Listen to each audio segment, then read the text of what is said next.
நாங்கள் திருப்பூரில் இருக்கோம், எப்படி கண்ணகி கோயிலுக்கு வர்றதுன்னு தெரியலை. இது மாதிரி நிறைய பேர் வெளியூர்கள்லேருந்து கேட்டுக்கிட்டே இருக்காங்க. அவங்களுக்காக தான் இந்த காணொலியை நாங்கள் பதிவு பண்ணுறோம். அதுதான் மங்களதேவி கண்ணகி கோவில்.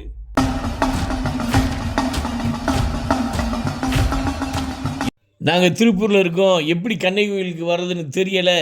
இது மாதிரி நிறைய பேர் வெளியூர்கள்லேருந்து கேட்டுக்கிட்டே இருக்காங்க. அவங்களுக்காக தான் இந்த காணொலியை நாங்கள் பதிவு பண்ணுறோம். இப்போ ஒவ்வொரு மாவட்டத்துலேயுமே கண்ணகி கோயில் சிறப்பு பேருந்து விட்டுருக்காங்க. நீங்கள் அதன் மூலமாக கம்பம் வந்துட்டீங்கன்னா, கம்பத்திலேருந்து பழையன்குடி பாதையில் நடந்து போகிறவங்களுக்காகவும் பழையன்குடி வரைக்கும் பேருந்து விட்டுருக்காங்க. குமுளி வரைக்கும் சிறப்பு பேருந்து விட்டுருக்காங்க. நீங்கள் குமுளி வந்துட்டீங்கன்னா, குமுளியிலேருந்து ஜீப் மூலமாக நம்ம கண்ணகி கோயிலுக்கு போயிடலாம். இந்த ஜீப் மூலமாக போகிறவங்க அதிகாலையிலேயே வந்துட்டீங்கன்னா சிரமம் இல்லாமல் நீங்கள் கண்ணகி கோயிலுக்கு போகிறதுக்கான வாய்ப்புகள் இருக்குது. ஏன்னா வருடத்தில் ஒரு நாள் மட்டுமே கும்பிடப்படுற இந்த வழிபாட்டு தலங்கிறதுனால கண்ணகி அம்மனை தரிசிக்கிறதுக்காக 20,000 30,000 மக்கள் கூடுறதுனால அந்த ஜீப்பில் போகிறதுக்கு கொஞ்சம் சிரமம் ஏற்பட்டுருது. அதனால் 2 மணி நேரம் 3 மணி நேரம் நம்ம காத்து கிடக்கக்கூடிய ஒரு சூழல் ஏற்படுது. அதனால் கண்ணகி அம்மனை நல்லா தரிசிக்கணும், அந்த இயற்கை வளங்களை எல்லாம் நல்லா போய் சுற்றி பார்க்கணும் அப்படின்னு விரும்புகிறவங்க அதிகாலையிலேயே நீங்கள் வந்துட்டீங்கன்னா விரைவாக நம்ம கண்ணகி கோயிலுக்கு போயிடலாம். குமுளியிலிருந்து கண்ணகி கோயில் வரைக்கும் ஜீப்பில் போகிறதுக்கு 150 ரூபாயிலேருந்து 200 ரூபா வரைக்கும் கட்டணம் வசூல் பண்ணுறாங்க. இதில் குறிப்பாக அந்த கோவிலுக்கு போகிறவங்க நீங்கள் 1 லிட்டரு 2 லிட்டரு தண்ணி பாட்டில் கட்டாயம் கொண்டு வரக்கூடாது, அங்கே பிடுங்கி எறிஞ்சிருவாங்க. அது மாதிரி பிளாஸ்டிக் பொருட்கள் எதுவாக இருந்தாலும் அங்கே பிடுங்கி போட்டுருவாங்க.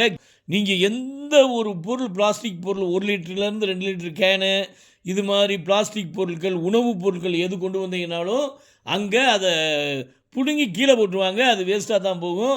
உங்களுக்கு நீங்கள் அங்கே வந்துட்டீங்கன்னா 5 லிட்டர் தண்ணி கேன் இடையிலே கிடைக்கும். நிறைய தண்ணீர் வசதி செஞ்சுருக்காங்க. மங்களதேவி கண்ணகி அறக்கட்டளை சார்பாக வர்ற 25,000 30,000 பக்தர்களுக்குமே அங்கே இலவசமாக அன்னதானம் கொடுக்குறாங்க. அதனால் சாப்பாடை பற்றியே நீங்கள் கவலைப்பட தேவையில்லை. உங்களுக்கு வேண்டிய அத்தனை வசதிகளையும் அங்கே மங்களதேவி கண்ணகி அறக்கட்டளை சார்பாக அந்த உணவுக்கு வேண்டிய வசதிகளை பூரா அங்கே செஞ்சுருக்காங்க. நீங்கள் வர்றவங்க பிளாஸ்டிக் பொருட்களை தவிர்த்து வரணும்.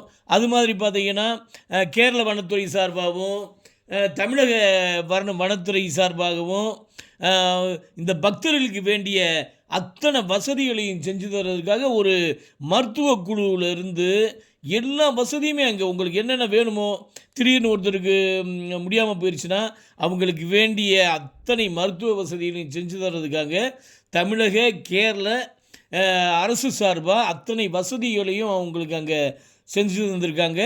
வர்றவங்க விரைவாக வந்தீங்கன்னா கண்ணகி அம்மனை தரிசிச்சுட்டு போகிறதுக்கான வாய்ப்புகள் கிடைக்கும். நீண்ட பல ஆயிரக்கணக்கான மக்கள் வந்து ஒரே நேரத்தில் கூடுற இந்த திருவிழாங்கிறதுனால பல ஆயிரக்கணக்கான மக்கள் 20,000 30,000 மக்கள் ஒரே நேரத்தில் கூடுற ஒரு சூழல் அந்த இடத்துல ஏற்படுது. அதுவும் பார்த்திங்கன்னா காலையில் அந்த குமுளியில் 6 மணிக்கு அனுமதிக்கிறாங்க. 2 மணிக்கெலாம் அங்கே கேட்டை பூட்டிடுவாங்க. அதனால் வர்றவங்க 2 மணிக்கு மேலே நீங்கள் தாமதமாக வந்தீங்கன்னா மேலே கண்ணகி அம்மனை தரிசிக்கிறதுக்கான வாய்ப்பு இல்லாமல் நீங்கள் திரும்பி வர வேண்டிய ஒரு சூழ்நிலை ஏற்பட்டு போகும். அதனால் நீங்கள் வர்றவங்க 2 மணிக்குள்ள 1 மணிக்குள்ளேலாம் நீங்கள் குமுளியில் இருந்தால் மட்டும்தான் ஜீப் மூலமாக மேலே வர முடியும்.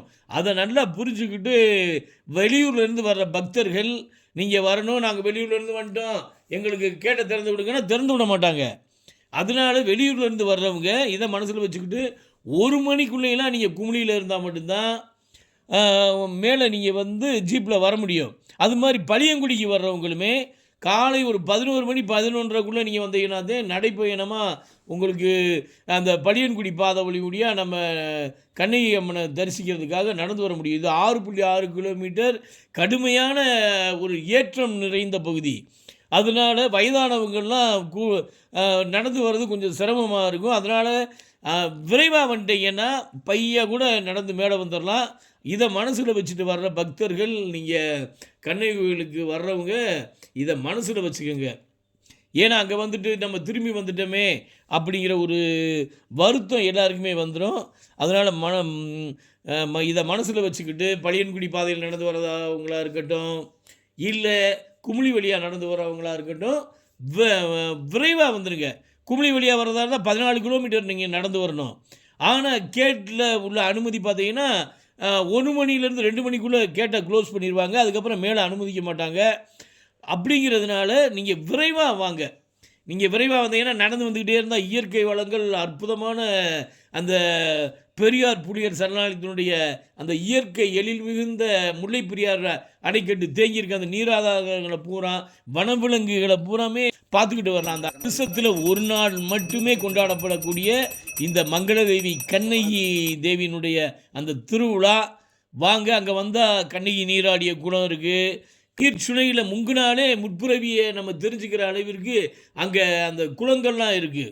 இந்தியாவிலேயே 2000 ஆண்டுகள் பழமையான